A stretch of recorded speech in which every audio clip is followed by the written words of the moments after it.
Got a resume. I'm putting myself into this. So I couldn't, it wasn't the pressure of being a rock star. It was the pressure of stepping into a situation that existed before I got there. And it made no sense to me. The band was usually immersed in some form of upheaval. John really didn't want to play Byrds songs anymore. And he went his way to do other things. And Skip Batten came into the band. And I love John, don't get me wrong. He's still a dear friend, a good friend, and a good musician. And he added a lot to the band. But I think the best period of the band was when Skip came in, because Skip was like-minded with Clarence and I, and it was really fun to have the rhythm really nailed down. 1970 saw the Byrds refining their musicianship and building a new audience through relentless gigging.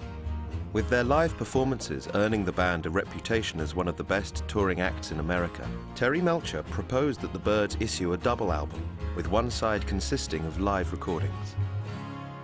Yeah, we were doing a lot of concerts, upwards of 200 a year, on the road a lot, and finding it difficult to get in the studio. And I don't know if it was Terry's idea or if it was Jim Dixon, but we recorded. It was at the end of a tour and at Madison Square Gardens, live portion, and it really wasn't the best performance that we had done. And I was adamant that I didn't want to use it, that I wanted to do another one. And CBS said, "Well, we can't afford to do another one. You don't have the budget to do another one. We're going to need to either use this or not use it." And Jim Dixon listened to it and he said, "Oh no, I can use this. This is good. I promise you, it'll sound better than you think." And he mixed it. And he was right. It came out sounding way better than I thought. But it was not one of the best performances, even though it's good, and I'm glad it's out there. It shows kind of what we were capable of doing, but it wasn't the best one. It was in the live arena that the new Byrds lineup was able to establish an identity distinct from that of the original band. The first Byrds incarnation had always attracted heavy criticism for their live performances, and McGuinn noted that the Crosby Byrds were superior in the studio, while the Clarence White Byrds were far better on stage.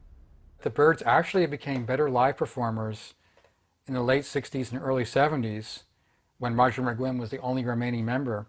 And also that is true, at least based on the evidence that exists on film, that the Byrds were in a very exciting live group when they were performing in the mid-1960s. And also the Byrds themselves, and some people who saw them have said that they weren't very exciting, that they were very unimaginative on stage, and that the records were much better. I mean, I saw them perform around the time of Younger Than Yesterday. You know, and given the album, I was kind of expecting something a lot more joyful than I really encountered. Because the performance was, it certainly was strong, but it was really remote. You know, there was not, anything particularly celebratory about it. There was a kind of distance that they communicated on stage. The original Byrds stuff was definitely more, I think, more commercial and much tighter in that respect. And of course, the original hits, they used studio musicians, and their harmonies were what really made it in the songs, and Roger's 12-string playing. I think that the harmonies probably were more signature, definitely signature with the original Byrds. I think we came close to that, but I think we're just a little crusty, and with our harmonies and whatnot. The band as a performing band, though, I believe was far and away better band on the road and live than the original band.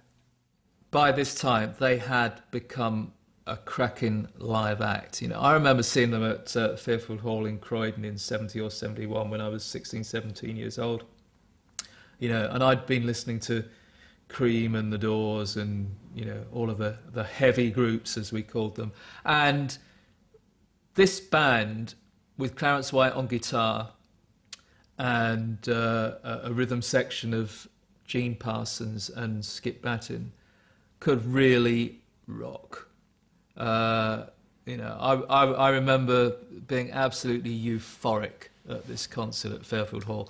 And, you know, they did a version of 8 Miles High that I think probably lasted about 25 minutes that night, even longer than the live version on Untitled. And, you know, to me at the time it was up there with those long extended jams that were a speciality of the West Coast bands. You know, I'm thinking of something like the Grateful Dead's Dark Star.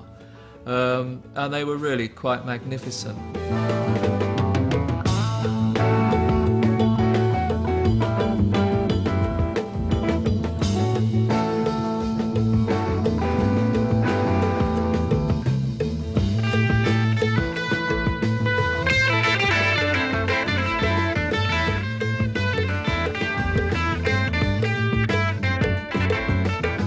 The live version of 8 Miles High on Untitled, even though I would not compare it to the studio recording, which is a classic, I think that's what live albums should do, especially if they're not recorded by the same lineup as the original band or a few years later.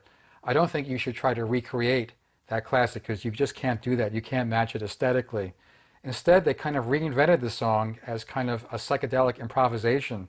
This might be a little bit after the peak of psychedelia, but it's such a long version and it goes through so many jazzy passages, it's almost like they're jamming on stage, as you would think that a band like the Grateful Dead or similar ones would have done at Fillmore West at that time.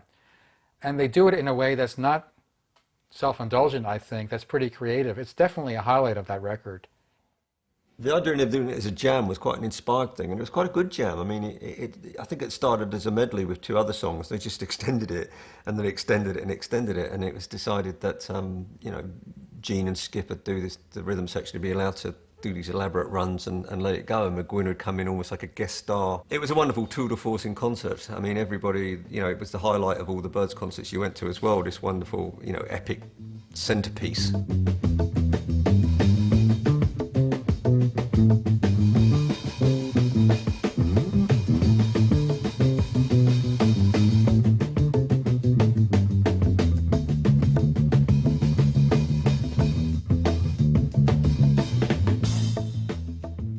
We just have fun with it, the live version, and or we try to have fun with it and kind of let it go where it was different every night.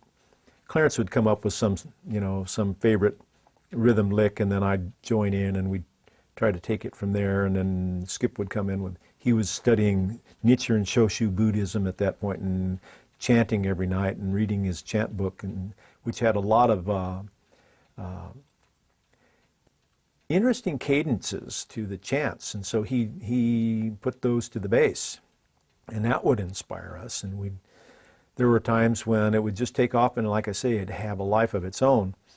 The problem with Skip and I doing 16 minutes or a long bass and drum solo is that the other lads grew to depend on that for a break. And they might wait in the wings a little longer than they should wait. And, you know, Skip and I'd look at each other and say, good God, this must be hell. These guys are not coming back, and we're done. We're going to have to take it somewhere else. Skip was very spontaneous. And one night at the Fillmore East, I particularly remember him throwing his bass in the air, way up in the air. He had a long cord on it because he would prance back and forth on the stage. And in the middle of our drum bass solo, I went around the drums and hit the crash to see his bass launching up into the air with a cord trailing off behind it. And there was this, it seemed like time slowed down. And I thought, what's going to happen now? And it came right back into his hands, right on the beat, and the whole house was on their feet. It was amazing. It's the only time he ever did it. Never did it again. I said, when are you going to throw your bass up in the air? He said, oh, it's spontaneous. It either happens or it doesn't happen.